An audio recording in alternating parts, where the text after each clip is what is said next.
En mi caso es compartirles un poco la visión de cómo ha sido el proceso nacional en 10 minutos y un poco que eso permita tanto a Laura, a doña Sonia, a Silvia, a la misma Tatiana, ¿verdad? Entrar más en lo concreto. Nosotros como Mideplan somos Secretaría Técnica, es decir, somos los encargados del proceso a nivel nacional y les voy a contar un poco cómo lo hemos hecho eh, para que les quede la idea. Entonces, en general, cuando hablamos de la Agenda 2030, bueno, tenemos los 17 objetivos, pero propiamente en términos de implementación estamos hablando de una una serie, digamos, de metas e indicadores, que es lo que solemos concentrarnos, pero a su vez tenemos una serie de principios y orientadores, etcétera, que también es importante tenerlos presentes. Entonces, bueno, creo que está además ahondar en qué implica el desarrollo sostenible, ¿verdad? En cuanto a la confluencia de la dimensión ambiental, social y económica, para tener un desarrollo que sea viable en términos económicos, ¿verdad? De lo contrario, estamos dibujando castillos en el aire. Vivible, ¿verdad? En el sentido que podamos habitar, de que sea realmente amigable con la naturaleza mediante un aprovechamiento sostenible y equitativo en el sentido de tener que hacerlo, generar, ¿verdad?, los beneficios compartidos. Hay un aspecto que es que ya desde la constitución política del país se habla de que el Estado promoverá la producción, también la distribución de la riqueza y que tenemos derecho a un ambiente sano, ¿verdad? Entonces, ya es un asunto incluso constitucional que tenemos como país y que no está de más recalcar. También un asunto a tomar en cuenta es que cada vez vamos más hacia la multidimensionalidad, ¿verdad? En el sentido de que, por ejemplo, el índice por esa multidimensionalidad es muy claro en cómo debería ser la Agenda 2030, donde está la persona en el centro y empezamos a ver sus dimensiones del desarrollo y a su vez sus carencias, sus habilidades y tenemos que pensar en esa forma algo más compleja de la forma lineal como lo hemos hecho en general en política pública. También buscar generar los trade-offs o intercambios, dirían los economistas, externalidades positivas, ¿verdad? Y tener presentes las negativas, en el sentido de que no veamos, ¿verdad? Que si hablo de pobreza no tiene que ver con educación, etcétera. Entonces, en ese sentido, también tener presente eso y que las metas indicadores, por supuesto, son importantísimas, pero no se agota ahí. A su vez, bueno, tener claro que esto es un proceso de distintas dimensiones. Por un lado, es una agenda global, 193 países la han adoptado. Por supuesto que es nacional y cuando hablamos de nacional es de no esconder las distintas desigualdades y los distintos territorios en el abordaje de la política pública.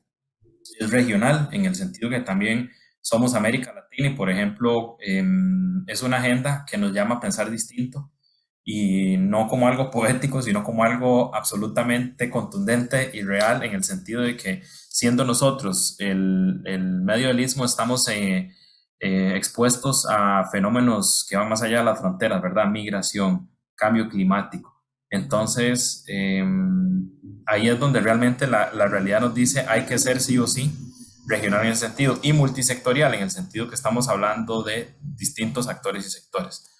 En términos generales, ¿cómo ha sido una línea del tiempo muy rápida del proceso nacional? En 2015, como tal, 193 países adoptan la Agenda 2030. En 2016 tenemos un pacto nacional donde los tres poderes de la República, representación de gobiernos locales, sector privado, entre otros, firman ese pacto. Ahora, ¿cómo hacemos para que ese pacto no se vuelva una buena intención y una bonita foto? Se hizo un decreto ejecutivo, ¿verdad? Donde se establece una gobernanza y donde todos estos actores pasan a ser unos del comité, Consejo de Alto Nivel, perdón, y otros del Comité Consultivo. Después, en 2017 también lanzamos el primer informe nacional voluntario de los ODS que se presenta ante Naciones Unidas, algo más cualitativo y concentrado en algunos ODS nada más. En 2017 establecemos los indicadores nacionales, es decir, los ODS tienen metas e indicadores y el Instituto Nacional de Estadística y Censos llega y dice, bueno, ¿cómo vamos a medir cada uno de ellos según nuestro sistema estadístico nacional? En 2017 también se establecen los puntos de entrada, es decir, cuáles van a ser esas prioridades en función de las cuales vamos a establecer esos intercambios y esos vínculos que serían los tres puntos de entrada son pobreza y desigualdad porque tenemos una buena capacidad estadística en ese sentido, ciudades y comunidades sostenibles, porque basta con ir a San José para darnos cuenta que es un asunto por atender, y producción y consumo sostenible. Finalmente, en el 2018, el Plan Nacional de Desarrollo e Inversión Pública marca la pauta para los 4 años de esta administración en cuanto a los objetivos de desarrollo sostenible, cuáles van a ser su aporte y la forma como planteamos distinto las metas. Por ejemplo, hay 5 metas nacionales y otra serie de metas sectoriales, pero las nacionales se hace un ejercicio de ver qué tanto vamos a aportar. Por ejemplo, por ese multidimensional, la administración dice que va a rebajarla en un 2%. Suena muy poco según la meta de los ODS, pero a ver, bajo una lógica de teoría y cambio es cuánto realmente vamos a cambiar. Entonces también es ser sincero y también entender que no es una responsabilidad que sea exclusiva del Estado.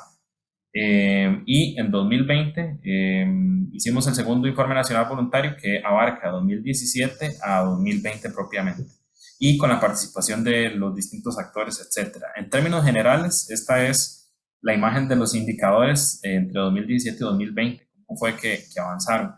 Como podrán ver, hay avances importantes en la mayoría de ellos, la mayoría de rezagos, estamos hablando en salud, educación, igualdad de género, trabajo decente eh, y, y reducción de desigualdades, y además de justicia. Entonces, esas son las áreas donde sobre todo se han tenido los resultados más críticos y donde hemos permanecido. Por ejemplo, vean que el 16 también, o sea, se ha mantenido, o sea, no hemos logrado generar un progreso respecto a la serie histórica y también rezagos importantes igual en salud, en educación, en igualdad de género, en agua y saneamiento. Entonces, esa es la foto en general pre-pandemia, importante tener eso presente.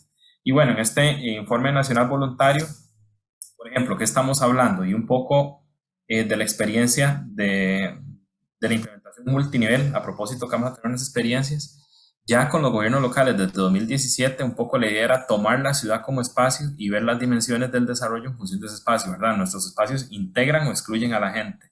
¿Son espacios seguros para las mujeres o no? Tenemos un ordenamiento territorial que realmente es el idóneo para manejo de aguas, etcétera, ¿verdad? Un poco eso. Y también una confluencia entre las competencias legales que hay entre gobiernos locales y gobierno central. Como verán, esa es la forma que hemos tratado para que gobierno central y gobiernos locales entendamos cómo bajar desde lo local hasta lo nacional de forma ordenada y realista, no en el sentido que vamos a estar proponiendo cosas que no son viables en términos legales, ¿verdad? Propiamente en el informe nacional voluntario, la parte del sector privado, que bueno, les es muy familiar a ustedes, entonces, a partir de las fuentes de información que consultamos, vimos esto, porque por ejemplo, hay empresas que tienen procesos o proyectos en específico, ¿verdad? Tienen, qué sé yo, proyectos de sostenibilidad o tienen algunos proyectos con algunas poblaciones en específico o tienen, qué sé yo, lo que es índice de pobreza multidimensional para los funcionarios de su empresa, etcétera.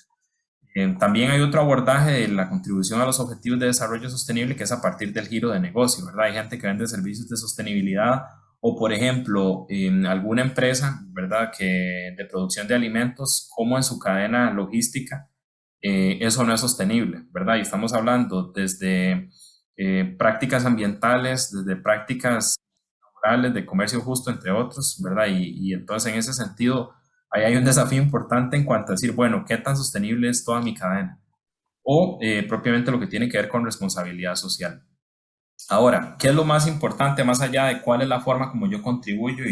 Y bueno, que ya tanto Laura como Silvia podrán compartir y doña Sonia en cómo, ¿verdad? Es ese día a día. Nosotros estamos a un nivel tal vez muy alto y vemos indicadores ver y moverse que no será la parte más emocionante de este intercambio, pero bueno, lo que es importante siempre es tener claro el impacto que yo estoy generando. Entonces, por ejemplo, si yo soy una empresa multinacional, probablemente podría incidir mucho más, pero si yo soy una pyme, no importa, el asunto es tener importante, o sea, y medible cuánto genero yo, ¿verdad? En el caso del sector privado, ellos, ¿verdad? Que si creación de empleo, reducción de consumo, etcétera. Si yo tengo claro cuántas personas estoy afectando positiva o negativamente, y tengo forma clara de hacer eso, ya es una gran ganancia, porque más allá del tamaño, creo que es tener clara la contribución.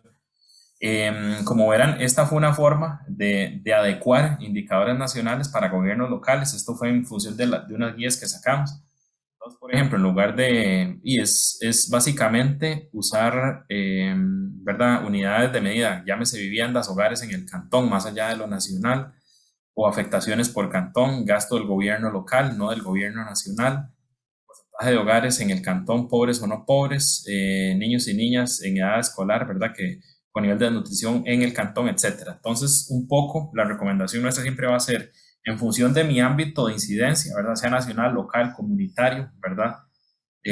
Tratar siempre de tener clara cuál es mi contribución a la Agenda 2030 y en ese sentido a esa multidimensionalidad. Entonces, en algo más de 10 minutos, ese ha sido el proceso nacional y es un poco la visión que desde mi plan estamos impulsando.